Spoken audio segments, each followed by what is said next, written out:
여러분, 안녕하신가요? 저는 한 번의 결혼을 실패하고 두 번째 결혼 생활을 하고 있는 40대 여자입니다. 첫 번째 결혼 때 너무 힘들어서 다시는 남자 근처도 가고 싶지 않았지만 나만 생각해주는 좋은 남편을 만나 지금은 첫 번째 아픔을 잊고 행복하게 잘 지내고 있어요. 행복하게 잘 살고 있는 제가 사연을 보내는 이유는 요즘에 고부 갈등이라든지 말도 안 되게 시집살이를 시키는 사연들을 많이 보게 되었는데 여전히 힘든 시댁살이를 하고 계시는 분들이 제 사연 보시면서 현명하게 대처를 하시고 저 같은 일을 당하지 마시고 또 며느리로서 아내로서 자신의 권리 잘 지키면서 지내시길 바라는 마음 때문이에요. 그렇다면 지금부터 저의 이야기를 한번 시작해 볼게요. 저는 결혼 전에 대기업 하청업체에서 생산직으로 근무를 하고 있었어요. 전 남편은 공무원이었고 지인 소개로 만나 1년 정도 연애를 하다 결혼을 했습니다. 연애는 할 만큼 했어요. 2년 정도 연애하고 서로 결혼을 하자는 마음이 잘 맞아 결혼까지 하게 되었죠. 전 남편 쪽 시댁은 3층짜리 건물주인 시부가 있었고 시어머니는 그 건물에서 편의점을 운영하고 있었어요. 시누이는 일찍 결혼을 해서 미국으로 이민을 가 있는 상황이라 시누이의 얼굴은 보기 힘들었고요. 그래서 결혼 생활 내내 전 남편 쪽 시댁 식구는 시어머니와 시아버지, 남편까지라고 생각하며 지내왔었습니다. 저는 결혼할 때 다른 건 다 괜찮았지만 그 당시 시댁 식구와 저희 친정집 사정이 좀 상반된다는 부분에서 걱정스러운 점이 있었어요. 자고로 결혼은 남녀끼리 하는 게 아니라 가족과 가족끼리 하는 거라고 하잖아요. 그래서 저희 친정집 사정 때문에 살짝 걱정이 되었죠. 왜냐면 저희 친정집은 시댁만큼 사정이 좋은 편은 아니기 때문이었어요. 저에게는 오빠가 있는데 오빠가 몸이 좀 불편했습니다. 그래서 제가 어릴 때부터 엄마 아빠가 오빠의 병원비와 치료비를 벌고 다니느라 끊임없이 일을 하셨죠. 아빠는 박스 만드는 공장에서 일을 하셨고 엄마는 하루라도 쉬어보신 적이 없으셨어요. 남의 집 청소에 식당 다 해보시고 마지막에는 건물 청소를 하시며 지내고 계셨어요. 저는 이 부분이 걸려서 결혼 전 남편에게 미리 말을 했었어요. 자기도 알지만 우리 집 형편이 그렇게 좋지 못하잖아.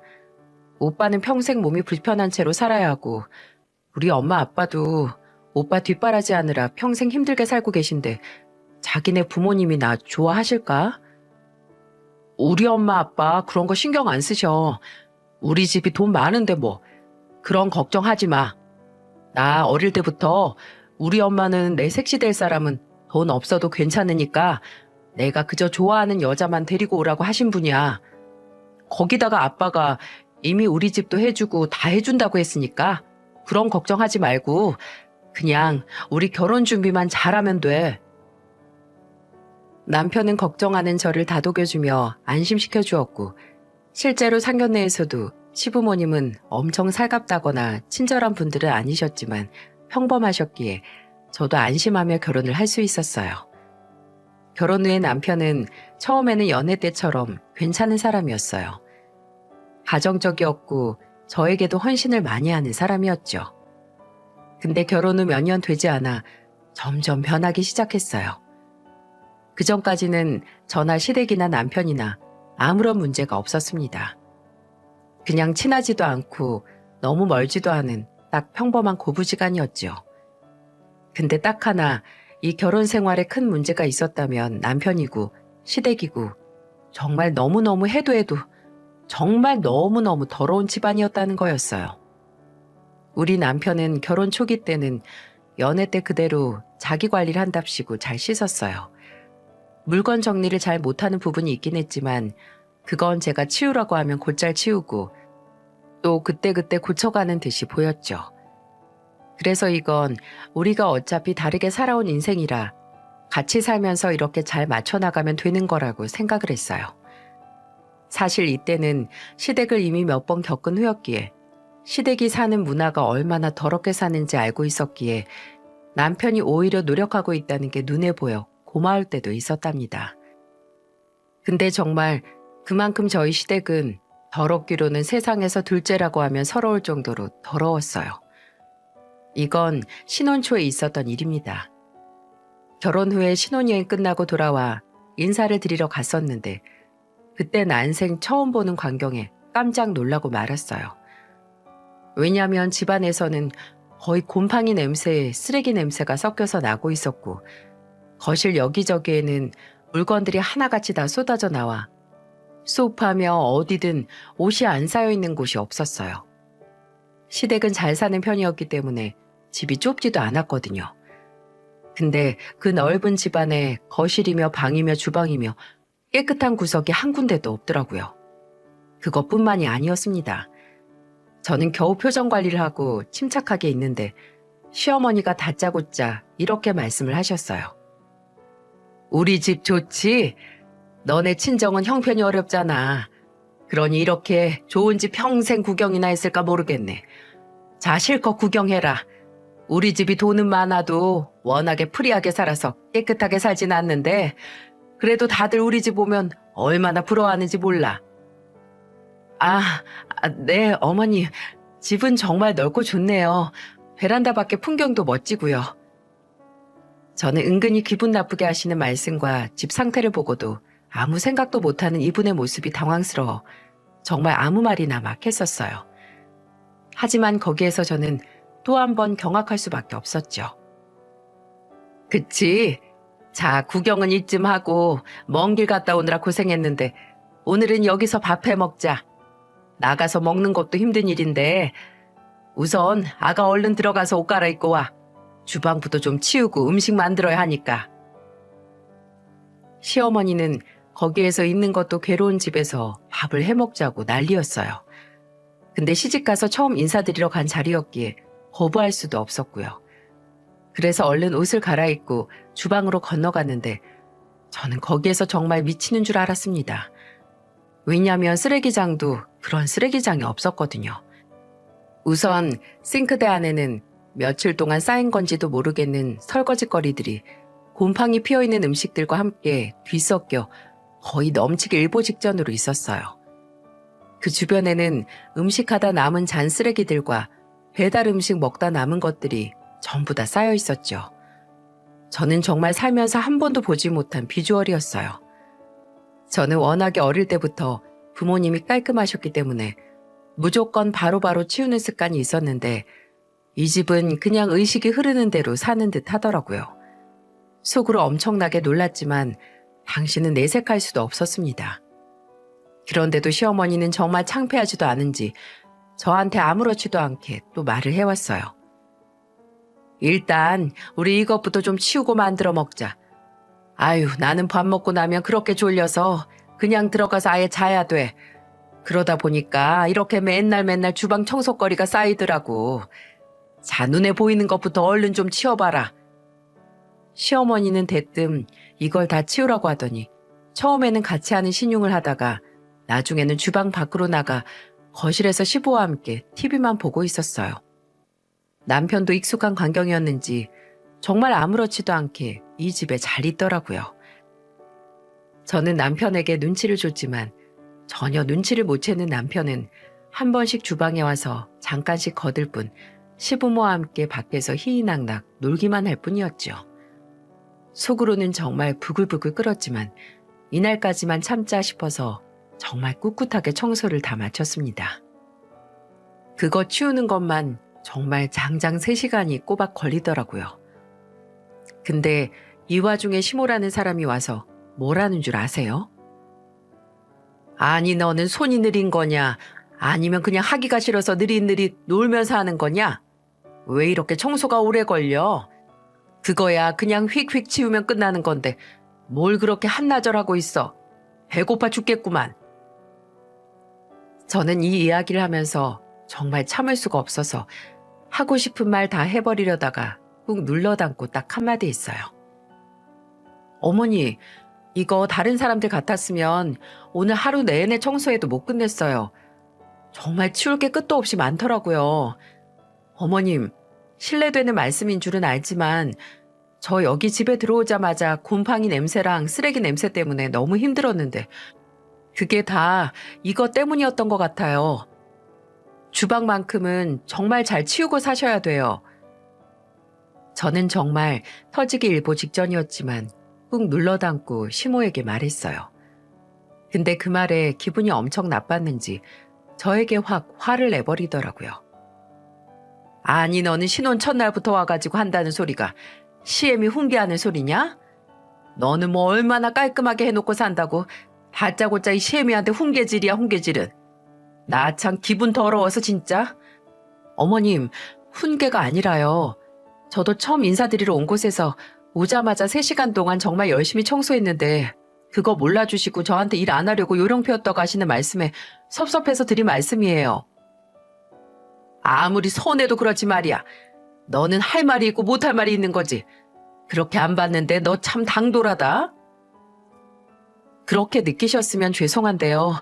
저도 정말 서운해서 그랬어요. 저는 서러운 마음이 갑자기 북받쳐 올라 이야기를 하는데 조용하던 주방에서 큰 소리가 들리다 보니 이상함을 느낀 남편이 와서 상황을 묻기 시작했어요. 모든 상황을 다 들은 남편은 서로에게 화가 나 있는 저희들을 애써 화해를 시켰고 그날만큼은 정말로 처음 인사드리는 자리여서 제가 죄송하다고 하고는 풀어드렸습니다. 그 뒤로 남편이 밥은 그냥 나가서 먹자고 하기에 외식을 했어요. 저는 결국 청소만 청소대로 하고 돌아온 꼴이었죠. 하지만 그때까지만 해도 그냥저냥 참을만 했어요. 하지만 정말 참지 못할 사건들이 그 이후에 쭉쭉 이어지기 시작했습니다. 시어머니는 그날 저한테 쓴소리를 하긴 했지만 내심 제가 청소해 놓은 게 상당히 마음에 든 눈치였어요. 그래서 그 이후에는 한 번씩 저를 불러서 청소를 시키려고 하더라고요. 하지만 당시에 저도 맞벌이로 일을 계속하고 있어서 시댁에 가서 청소할 여유가 있지 않았었습니다. 근데도 자꾸만 시어머니가 저를 부르시는 거예요. 물론 처음 한두 번은 해드렸어요. 제가 뭐 청소 하나 못 해주는 그런 못된 며느리는 아니었거든요. 근데 무슨 제가 청소해주는 걸 당연하게 생각을 하는 건지 자꾸만 시도 때도 없이 저를 부르는 거예요. 그래서 한 번은 딱 잘라 이야기를 했습니다. 그날은 오랜만에 주말에 남편과 데이트를 할 생각으로 준비를 하고 있을 때였어요. 근데 아침 대바람부터 제 휴대폰이 울렸고 전화를 한 당사자는 다름 아닌 저희 시어머니였습니다. 여보세요? 그래 애미야. 너 오늘 쉬는 날이지? 오늘 우리 집 와서 대청소 좀 하자. 아주 그냥 공기가 쾌쾌해서 집에 있기가 힘들어. 저는 그 전주에도 집에 가서 거실 청소를 한바탕 도와드리고 왔었기에 또 가는 건 정말 도저히 무리라고 생각을 했어요. 그리고 여기에서 또 계속 받아주면 정말 저를 아예 청소부로 생각을 하고 마구 부려댈 것 같아 딱 잘라버렸죠. 어머님, 저 오늘 쉬는 날이긴 한데 그렇다고 해서 시간이 되는 건 아니라서요. 오늘은 저희 둘이서 오랜만에 밖에 외출을 좀 하기로 했어요. 저도 남편도 유일하게 쉬는 게 주말인데 자꾸만 주말마다 부르시고 시도 때도 없이 부르시면 어떡해요. 저한테도 사생활이라는 게 있는데요. 죄송하지만 오늘은 못 갈 것 같아요. 정 청소가 필요하시면 어머님이 직접 하시면 되잖아요. 제가 어머님 청소부도 아니고 왜 자꾸 일을 시키세요? 청소가 하기 싫으시면 아예 어지르지 마세요. 죄송하지만 오늘은 이만 끊겠습니다. 저는 단호하게 이야기를 하고는 전화를 뚝 끊어버렸어요. 역시나 열이 받은 시모에게서 전화가 한참 오더라고요. 안 받을까 했지만 남편에게까지 전화를 하길래 받아줬어요. 야, 너 무슨 버르장머리야 그게? 시애미가 와서 청소하라고 하면 하는 거지. 너 가정교육 집에서 그따위로 받았니? 아주 그냥 못 배워먹은 티를 여기서 내네 얘가. 어머니, 방금 하신 말씀 취소하세요. 저희 부모님 누구보다도 저 옳고 바르게 키우신 분들이에요. 제가 아는 사람들 중에 제일 존경받을 만한 분들이 바로 저희 부모님이라고요. 그리고 지금이 어느 시대인데 시어머니가 와서 밥하라고 하면 밥하고 청소하라고 하면 청소하는 시대인가요? 어머니 죄송하지만요. 그런 시대는 이미 지났어요. 그리고 저는 그동안 할 도리는 다 했다고 생각하고요. 더했다간 어머니가 저 가정부를 아실 것 같아서 안 간다는 거예요. 진짜 내가 기가 막혀서 말이 다 안 나오네. 그래, 오지 마라. 내가 뭐 너 아니면 청소시킬 사람이 없어서 그런 줄 아니? 아주 그냥 일 몇 번만 더 시키다간 이 시엠이 잡아먹겠다. 됐어. 돈 주고 사람 쓰면 얼마든지 너보다 잘하는 사람들 와서 개처럼 일 다 하고 가니까 그 사람들 시키면 돼. 시어머니가 화가 잔뜩 난 채로 전화를 끊어버리셨어요. 정말 사람 인성이 여기에서 드러나는 거라고. 돈 주고 사람 쓴다는 소리를 어떻게 저렇게 표현을 할 수 있는 건지 이해가 되지 않더라고요. 어쨌든 그 당시에는 제가 크게 반발을 하면서 사건이 잘 끝나는 듯 했습니다. 다행히 그 이후부터는 시어머니가 따로 저를 청소시키려고 부르진 않았죠. 물론 서로 화가 난 부분에 대해 남편이 중간 역할을 해서 푸는데 오래 걸리긴 했었어요. 하지만 그 이후로 저를 종처럼 부려대진 않아서 훨씬 살만하더라고요. 그 이후로는 평화롭게 지낼 수 있었고 전 그러다가 아이를 가지게 되었습니다. 뱃속에서 잘 데리고 있다가 10달 뒤에 예쁜 아들을 낳을 수 있었어요. 그렇게 사랑의 결실까지 맺게 되면서 그때부터는 저는 더 큰 행복이 절 기다리고 있을 줄 알았습니다. 하지만 그건 너무나 큰 오산이자 착각이었어요. 아이를 낳고 육아전쟁에 뛰어들게 되면서 저는 다니던 직장까지 그만두게 되었어요. 맞벌이로 벌다가 남편 혼자 벌게 하는 게 좀 미안하긴 했지만 애가 어느 정도 클 때까지는 육아에 전념을 하다가 하루라도 빨리 재취업을 하려고 마음을 먹고 있었죠. 근데 이때부터 남편이 변하기 시작했어요. 그리고 시모와의 전쟁이 다시 한번 시작되는 순간이었죠. 아이는 하루하루 잘 커갔습니다. 남편도 처음에는 아이를 예뻐하고 시댁에서도 우리 아이를 많이 예뻐해 주었죠.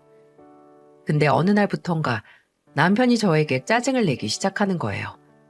그게 바로 우리 애가 거의 6살 되던 때였습니다. 그때부터는 둘이 상의를 해서 둘째도 다시 계획하고 있던 중이었는데 돌연 남편이 막 변하기 시작하는 거예요. 여보, 제발 옷 좀 갈아입어. 도대체 그 후줄근한 옷은 언제까지 입을 거야? 진짜 얼마나 없어 보이는지 알아? 아주 그냥 밖에서 그러고 만나면 쪽팔려서 인사도 못하겠다. 뭐라고? 아니 집에서 청소하고 애 보면 하루가 다 가기 바빠서 그러는 건데 당신 말이 좀 심한 거 아니야? 그리고 밖에 나갈 땐 잘 차려입고 나가는데 그게 무슨 말이야? 진짜 내 주변 여자들은 애 키우면서도 다 예쁘장하게 잘 지내는 것 같은데 왜 당신만 아주 그냥 외모며 하는 짓이며 매력이 다 떨어지는 거냐? 솔직히 진짜 요즘은 당신 얼굴만 봐도 짜증나. 알아? 뭐라고? 내 얼굴만 봐도 짜증난다고? 당신 지금 말 다 했어? 그러는 당신은 요즘 얼마나 하는 짓이 더럽고 추한 줄 알아? 도대체 왜 안 씻는 거야? 직장 다니는 사람이 당신 아이 씻지도 않고 출근하잖아. 머리에 그 비듬이며 온몸에 각질이며 당신 다니는 곳마다 그 각질 때문에 하루하루 청소하는 게 얼마나 곤욕인지는 알기나 해? 그걸 알면 당신 나한테 그런 말 못하지. 뭐야? 그럼 내가 이 매력도 없는 마누라 앞에서 뭐 얼마나 더 챙겨야 하는 건데? 진짜 꼴 보기 싫다 하니까 자꾸만 꼴 보기 싫은 짓만 하고 있네. 나 이런 기분으로 오늘은 집에 못 있을 것 같으니까 나간다. 알아서 자.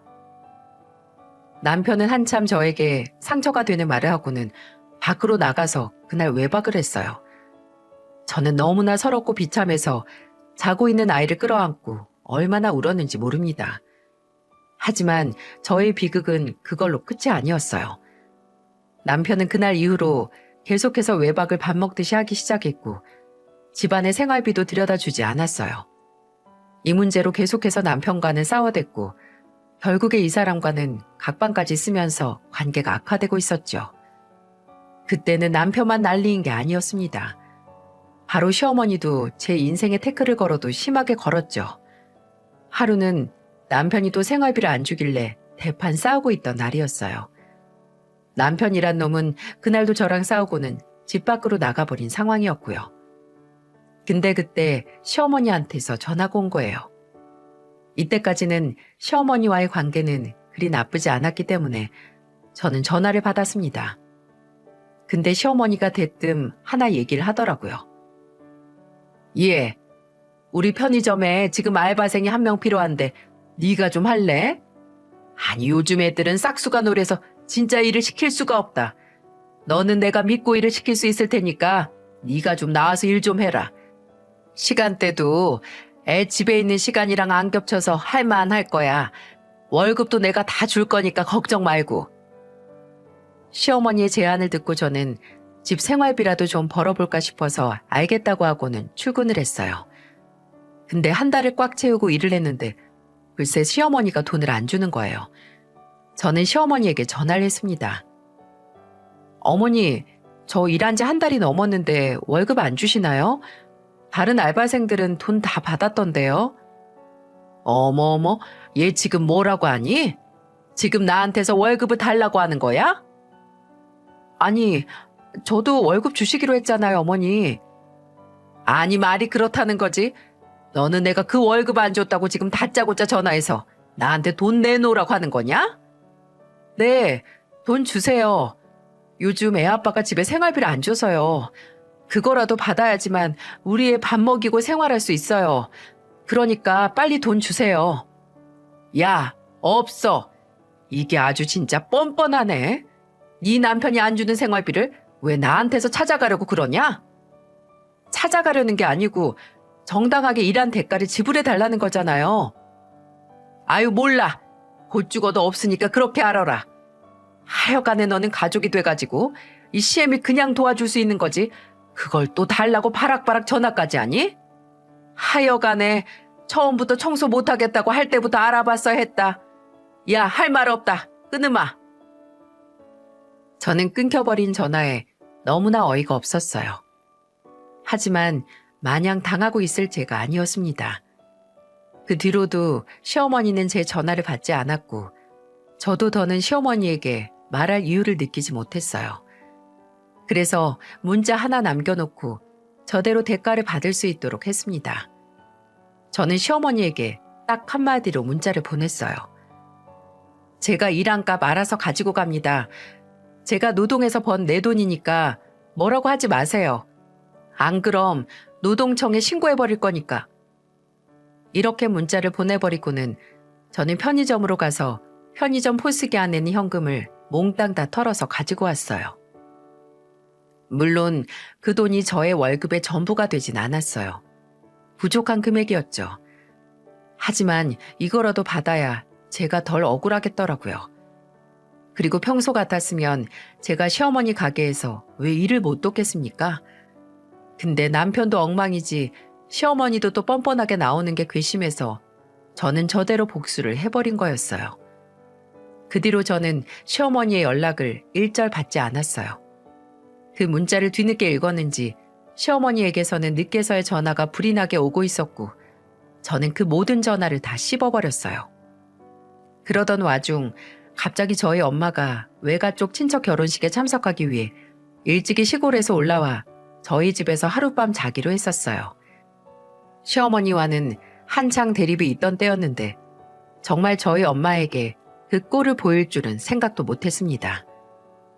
엄마가 막 집에 들어와 같이 밥을 먹으려고 하고 있는데 다짜고짜 시어머니가 저희 집까지 찾아왔더라고요. 저는 일주일째 전화를 안 받았기 때문에 그걸 참다 못한 시어머니가 집까지 찾아왔던 거였어요. 그리고는 저를 보자마자 머리채를 잡아 뜯기 시작했습니다. 야, 당장 내 돈 내놔. 내 돈 내놓으라고. 이게 어디서 도둑질을 하고 있어? 아, 이거 안 나요? 그게 왜 도둑질인데요?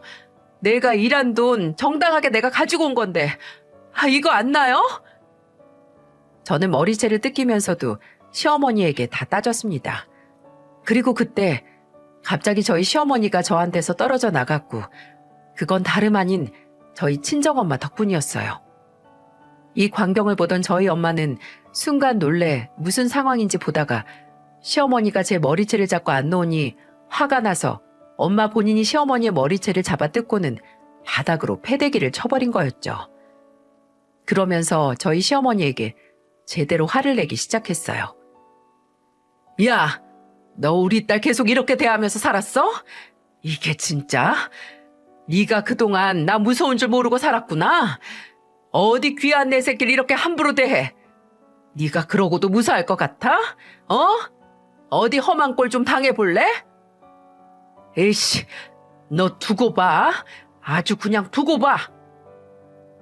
저희 엄마는 시어머니에게 거의 협박처럼 무섭게 몰아붙이셨고 거기에 기가 눌린 시어머니는 완전히 기가 꺾여버린 채로 쓸데없는 자존심만 부리고는 우물쭈물하며 도망가 버리셨어요. 그 뒤로 저는 엄마에게 그동안 시어머니와 있었던 모든 사건들을 다 이야기했습니다. 그리고 엄마가 그날 이건 안 되겠다 싶었는지 남편이 퇴근하자마자 오늘 있었던 일을 전부 다 이야기를 하셨죠. 근데 여기에서 남편의 반응이 정말 충격적이었어요. 엄마와 저는 전혀 생각하지도 못했던 전개였습니다. 아니 장모님, 그렇다고 저희 엄마 머리채를 잡으시면 어떡합니까? 우리 엄마가 장모님 머리채 잡은 것도 아니고 이 사람 머리채 잡은 건데 왜 장모님이 나서서 행패를 부리시는 건데요? 뭐? 자네 지금 말 다 했나? 자네 지금 누굴 감싸고 도는 건가? 지금 누구한테 되려 큰 소리 치는 거야? 혹시 내 얘기 듣고 너무 충격을 받아서 머리가 멈춰버린 거야? 자네 마누라가 자네 엄마한테 머리채가 잡혔었다는데 지금 무슨 소리를 하는 거냐고? 정신 똑바르게 박힌 인간이면 네가 지금 내 얘기를 듣고 나한테 뭐라고 할 게 아니라 네 마누라한테 미안하다고 사죄해야 하는 거 아니야? 지금 여기에서 자네 엄마 편을 드는 게 맞아? 아, 진짜 짜증나게. 장모님, 그러지 마시고 그렇게 안 입고 오시면 그냥 얘 데리고 가세요. 저도 더 이상은 뭐 별로 같이 살 생각도 없으니까 깔끔하게 이혼하겠습니다. 그러니까 그냥 그 금이야 오기야 귀한 자식 아예 데리고 가시라고요. 야, 너만 나랑 같이 살기 싫어? 나도 싫어. 이게 어디서 진짜? 나는 아주 이제 너나 네 핏줄이라며 아주 진절머리가 나게 끔찍하고 싫으니까 당장 이혼해. 아주 내가 먼저 하고 싶던 말 먼저 해줘서 고맙다. 내가 장담하는데 너 나랑 헤어지지? 그럼 앞으로 평생 혼자 살아야 돼. 어느 누가 너나 니네 집안 사람들 버티면서 살겠니? 나나 되니까 이 정도 버텨준 거야. 근데 앞으로는 안 참아도 돼서 아주 그냥 속이 다 시원하네. 그동안 너 외박하는 꼴이나 진상짓거리 하는 꼴 보기 싫었었는데 아주 잘 됐어. 이 사람은 정말로 제가 원래 알던 그 사람이 아니었어요. 결혼 생활 6년 동안 조금씩 변하고 우리 사이가 많이 틀어져 있긴 했어도 인간이 개차반인 수준이 이 정도까진 아니었는데 정말 개만도 못한 인간으로 바뀌어 있더라고요. 아니, 원래 그런 인간이었는데 제가 그동안 속고 살았다는 걸 정말 제대로 느끼게 되었어요. 그 당시 남편과 각방을 쓰고 거의 남처럼 지내면서 속으로 이혼을 생각하곤 있었는데 이렇게 말도 안 되는 상황에서 이혼 이야기가 나올 줄은 몰랐습니다.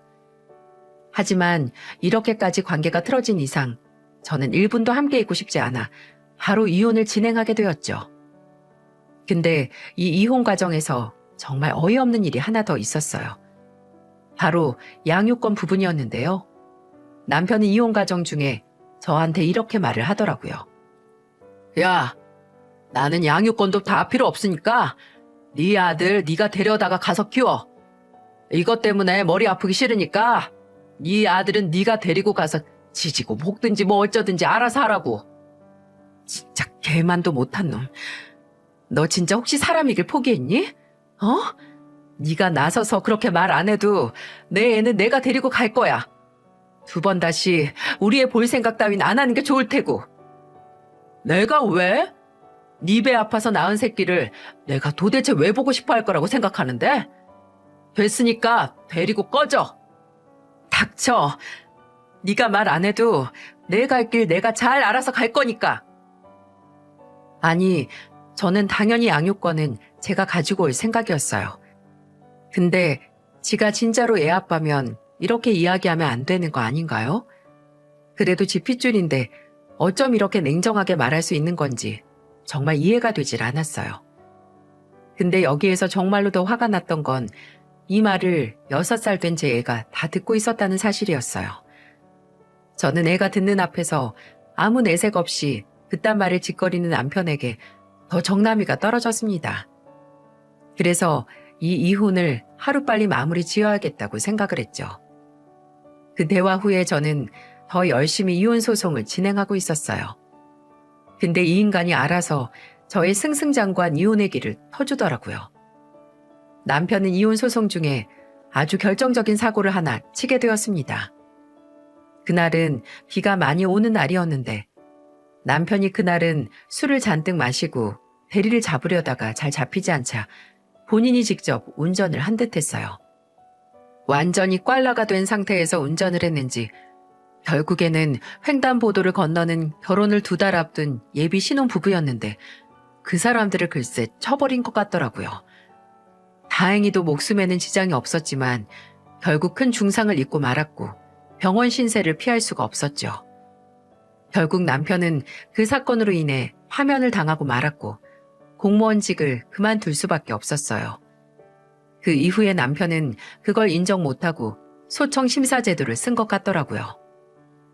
이 소청심사제도는 공무원이 자신이 받은 징계 또는 불합리한 조치에 대해 이의를 제기하는 행정심판인데요. 남편은 반성하긴커녕 어떻게 해서든지 파면을 면하려고 자신이 받은 징계가 너무 무겁다며 소청심사제도를 넣은 듯 했어요. 근데 완전 만취 상태에서 예비부부의 인생을 망쳐놨는데 그런데도 반성의 기미 없이 소청심사제도를 낸 걸 보고는 정말 양심도 없는 놈, 쓰레기 같은 인간이라는 생각이 들었습니다. 남편은 그 이후 5년 동안 제 임용이 안 되거나 퇴직급여도 깎인다고 들었는데 그래도 우리 아이 친아빠로서 제발 멀쩡한 모습 좀 보여줬으면 했는데 그 멀쩡한 모습 보여주는 게 어려운 사람인 것 같아 정말 안타까운 거 있죠? 저는 그 순간 다시 한번 이런 남자와 헤어지기로 했다는 것에 대해 잘했다고 생각을 했네요. 어쨌든 남편의 이런저런 인성과 평소 행태가 다 인정이 되어 저에게 좋은 조건으로 이혼을 할 수 있었고 아이 양육권도 문제없이 다 가지고 올 수 있었어요. 재산 분할이며 모든 이혼에 있어서 나타난 결론들은 제가 충분히 납득이 갈 만하고 저에게 불리한 건 조금도 없었기에 저는 나름 만족스러운 이혼을 했습니다. 오히려 남편이 저와 헤어지고 파면당한 채로 일도 다시 못 구하고 힘들게 지내는 듯 했죠. 그 이후에는 결혼 실패에 대한 아픔이 다 아물지 않아서 그저 아이만 키우며 힘든 생활을 이어가고 있을 때 제 지인이 남자를 한 명 소개시켜 주었어요. 알고 보니 이 사람은 7년 전에 사별을 한 사람이었고 저는 이혼한 후 3년 정도 된 시점이었는데 본인의 아픔도 상당히 컸을 텐데 제 이혼의 아픔을 다 이해해주고 감싸 안아주더라고요. 오히려 저보다도 더 화를 내고 마음 아파하면서 제가 겪은 그 모든 아픔들을 감싸주었죠. 그 모습에 저는 듬직함을 느꼈습니다. 그리고 그 사람은 누구에게든지 베풀 줄 아는 사람이었어요. 그리고 재력도 나쁘지 않았습니다. 등갈비찜 식당을 운영하고 있었는데 워낙에 장사가 잘 되어서 그 근방에 있는 손님들은 다 끌어모으고 있는 듯 하더라고요. 물론 그 재력을 보고 결혼을 한 건 아니었지만 재혼을 하면서 재력을 안 볼 수는 없었기에 저는 모든 면에서 그가 재혼 상대자로 적합하다는 생각이 들었어요. 그래서 재혼을 결심하게 되었고 그 사람은 우리 아이도 예뻐해 주면서 잘 지내고 있었습니다. 물론 그쪽도 딸아이가 한 명 있어서 서로에게 더 잘했었고요. 그리고 그때는 우리 애가 초등학교에 들어가서 어느 정도 컸기 때문에 저도 작은 회사로 들어가 일을 하고 있었어요. 하루는 일을 마치고 재혼한 남편과 퇴근을 하기 위해 남편의 식당으로 갔는데 글쎄 거기에서 기가 막힌 일이 발생하고 말았습니다. 그게 뭐였냐면 세상에나 몇 년 전에 이혼하고 하루도 보고 싶지 않았던 전 시모가 거기에서 설거지를 하고 있는 거예요. 저는 식당에 들어가자마자 평소에 그랬던 것처럼 식당 직원들에게 한 명 한 명 인사를 하고 있었는데 그때 예상치도 못한 인물을 마주하게 된 거고 그게 바로 저의 전 시모였던 거예요. 어? 뭐야? 당신이 왜 여기 있어요?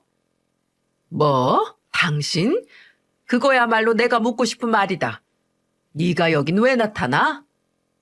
어머, 모르셨구나. 나 여기 가게 사장 와이프인데요.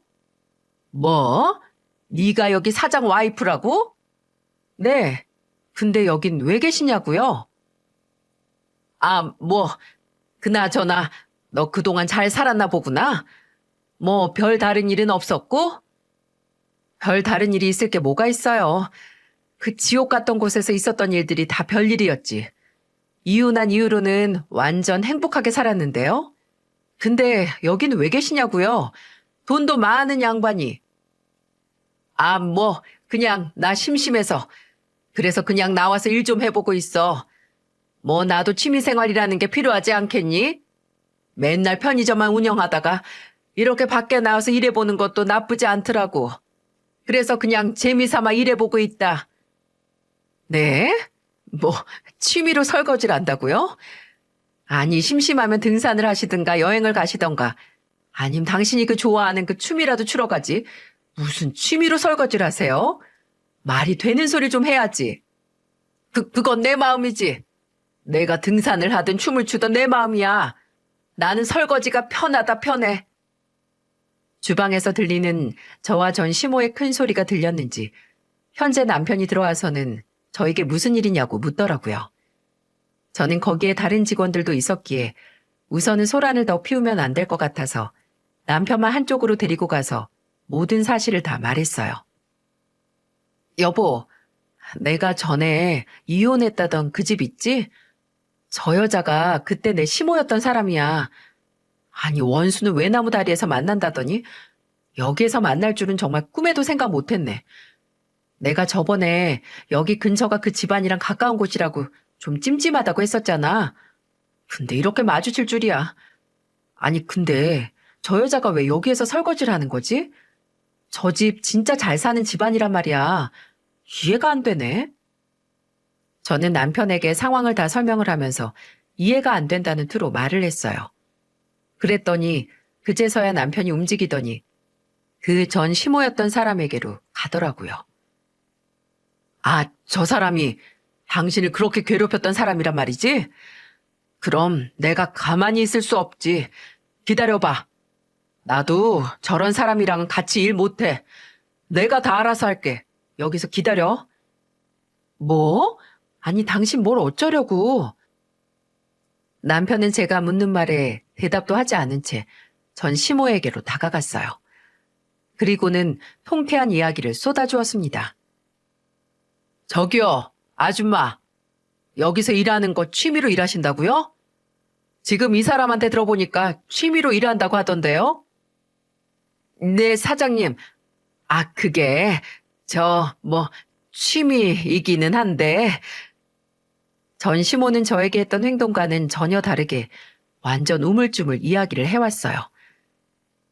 아, 그러시면 일 당장 그만두세요. 저는 취미로 우리 집에서 일하는 사람은 반갑지 않습니다. 여기 있는 사람들 다 본인 생계 위해서 열심히 일하는 사람들인데 취미로 일하는 사람이 여기 와서 열심히 일하겠어요? 됐으니까 앞으로는 여기 말고 다른 곳에서 취미생활 누리세요. 네? 아니죠. 여기 이틀밖에 안 됐는데 그만두라니요. 설명드렸잖아요.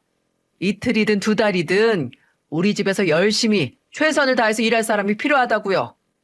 아줌마가 일한 이틀치 돈은 다 드릴 테니까 여기까지만 하시고 그냥 나가세요. 아유, 사장님, 왜 그러세요? 저 여기에서 더 일할 수 있어요. 열심히 할 수 있어요. 아이, 참, 아실만한 분이 왜 그러세요? 저희 와이프 전 시어머니셨다면서요. 근데 여기에 있고 싶으세요? 그리고 아줌마가 우리 마누라한테 어떻게 해왔는지 내가 모르고 있을 것 같아요? 그렇게 괴롭히고 힘들게 했다면서 어떻게 뻔뻔하게 여기서 일을 하려고 그러세요?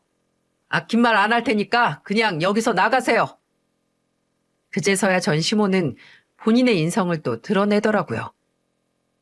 에이, 재수없어. 여기에서 저 기집애를 만나서 하여간에 인생에 도움이 안 되는 것 같으니라고. 나간다, 나가. 전시모는 마지막 발악이라도 하듯 자존심을 세우며 가게를 나가버렸어요. 하지만 전시모는 거기에서 경악스러운 행동을 그치지 않았습니다. 얼마 안 가서 저한테 전화가 왔더라고요. 저는 그전에는 번호도 다 삭제를 해버렸기에 모르는 번호로 온 전화가 시모라는 것도 모르고 받았죠. 여보세요? 그래. M이지? 네? M이요? 누가 그쪽 M인데요? 설마 어머님이세요? 그래, 나다. 긴 말 안 하마. 나 너 때문에 직장 잘렸으니까 당장 100만 원만 좀 빌려줘봐. 너 그동안 우리 애한테 양육비 받는 거랑 이것저것 해서 돈 많을 거 아니야. 지금 네 남편도 잘 살고. 그러니까 당장 나 쓸 거 필요하니까 100만 원 보내. 나 월세 내야 돼. 진짜 뻔뻔한 것도 정도껏 하세요. 아니 어떻게 그렇게 매몰차게 내몬 전 며느리한테 돈 빌려달란 소리가 그렇게 나오세요? 내가 너 때문에 일 잘린 거잖아. 안 그랬음 너한테 이렇게 전화할 일도 없어. 지금 당장 돈이 필요한데 어떡하니 그럼. 네 시애비가 도박에 눈이 멀어가지고 완전히 우리 집 재산 다 말아먹고 네 전 남편은 아직도 그 변변한 직장 못 구해서 택배 기사나 하고 있는데 내가 그럼 어떻게 하리? 그러니까 딱 100만 원만 빌려주라고. 금방 갚으면 되잖아. 모르겠고요. 그쪽 사정 저는 더 알고 싶지도 않고 앞으로 더 관여하고 싶지도 않아요. 그러니까 그런 소리 계속 하실 거면 끊어주세요. 듣고 있기 힘드네요. 그리고 다신 저한테 연락도 하지 마세요. 핸드폰 번호도 다 바꿔버릴 거니까 그렇게 아시고요. 그리고 돈이 없으면 빌붙을 생각 말고 어디 가서 전단지를 뿌리던지 아닌 가서 노동을 더 하시던지 제발 다른 방법 찾아서 하세요. 괜히 저한테 집 넘기지 마시고요. 그리고 누가 양육비를 받아요? 저 그 인간한테 한 번도 양육비 받은 적 없어요. 그러니까 그딴 뻔뻔한 소린 집어치워요. 전시모는 정말 마지막까지 이렇게 사람 속을 뒤집어 놓는데 미치는 줄 알았습니다. 저는 이혼한 이후로 양육비를 보내기는커녕 깜깜무소식이던 전 남편에게 더 받을 생각이 없었는데 전시모의 뻔뻔한 행동을 보고 아예 신고를 하기로 결정했어요. 아무래도 이 돈을 받아야겠더라고요. 그래야 이 사람들에게 책임감이 생길 것 같았거든요. 피해는 이만저만 다 끼치고 다니면서 뻔뻔하게 나오는 사람들의 모습을 저는 용납하기가 힘들었어요. 그래서 지금 남편과 상의를 해서 양육비 청구 소송을 다시 하기로 마음먹었네요. 이 일을 다시 겪으면서 정말 제 인생은 왜 이렇게 악연에 대해 즐기고 즐긴지 이해가 안 되었는데요. 제발 이 일을 끝으로 그 인간들의 얼굴 좀 안 보고 살고 싶다는 바람이 간절히 드네요. 그래도 지금은 제 옆을 지켜주는 든든한 현재의 남편이 있기에 제가 하루하루 웃으면서 잘 지내고 있습니다. 그리고 그 사람의 딸과 제 아들까지 총 4명의 식구들이 서로를 아끼고 사랑하며 하루하루 행복하게 지내고 있어요. 처음에는 지금 남편의 딸이 엄마를 잃고 많이 힘들었는지 말수도 적고 상당히 소극적이면서 내성적이더라고요. 그 모습을 보니 어찌나 짠한지 제가 정말 좋은 엄마가 되어주어야겠다 싶었어요. 무엇보다 이 사람이 제 아들에게도 정말 지극정성으로 잘하기도 했고요. 그래서 남편과 재혼을 전제로 해서 만날 때부터는 두 아이에게 관심과 사랑을 많이 주었고 그 결과 지금은 이 두 아이 모두 남매처럼 너무 잘 지내고 있어요. 제 마음으로 낳은 우리 딸도 처음에는 저에게 마음의 문을 잘 못 여는 듯 했는데 지금은 저한테 엄마라는 소리를 잘하면서 정말 친부모와 자식 간의 사이처럼 잘 지내고 있는 중이랍니다. 여러분, 흐린 뒤 맑음이라는 말 아시죠? 제 인생은 현재 남편을 만나기까지는 정말 흐리다 못해 잿빛이었어요. 하지만 지금은 새로운 남편을 만나 생각지도 못했던 예쁜 딸을 얻었고 우리 아들도 그의 표현으로 세상에서 제일 멋진 아빠를 만나 행복한 삶을 살고 있습니다. 지금은 말다 못해 매일매일이 봄 같은 날씨랍니다. 여러분, 여러분의 인생도 지금 힘든 일이 있으신가요? 그렇다면 하루빨리 흐린 날들이 끝나고 맑은 날들이 찾아오길 바랄게요. 오늘 제 긴 이야기 함께 들어주셔서 정말 감사합니다.